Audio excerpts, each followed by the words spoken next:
My mother-in-law tried to turn my dream wedding into a tribute to her lost youth by wearing her own vintage wedding gown to my ceremony, so I made sure the reception was a night she'd never be able to live down.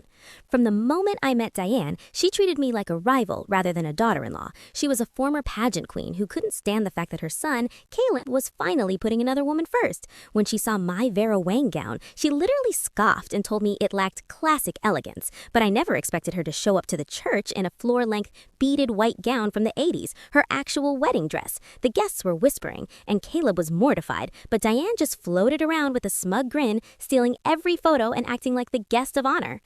I didn't cry. I didn't scream. Instead, I leaned over to my maid of honor, Ashley, and whispered, "It's time for the backup plan." You see, I knew Diane's ego better than anyone. I knew she'd try something, so I had prepared a special tribute for the reception.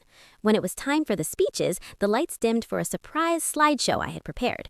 Diane sat in the front row, preening, expecting a montage of her and Caleb. Instead, the screen filled with zoomed-in, high-definition photos of the vintage dress she was currently wearing. But they weren't just any photos. I had spent weeks digging through old town archives and found the original local newspaper clippings from her wedding 30 years ago. The headline on the screen read, "Local beauty queen scandalous nuptials, the truth about the stolen design." It turned out Diane had actually borrowed that famous dress from a local seamstress and never paid for it, leading to a massive lawsuit that her family had hushed up for decades. As the article scrolled by, detailing her family's history of dodging debts and faking their social status, the room went ice cold.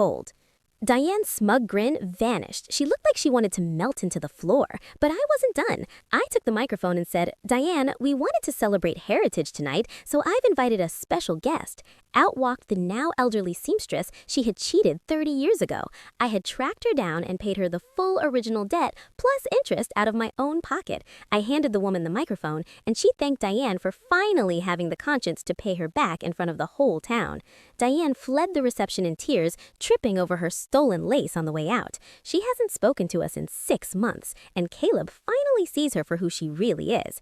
Was I a bridezilla for exposing her family secrets at the altar, or did she deserve to have her classic elegance revealed for what it really was?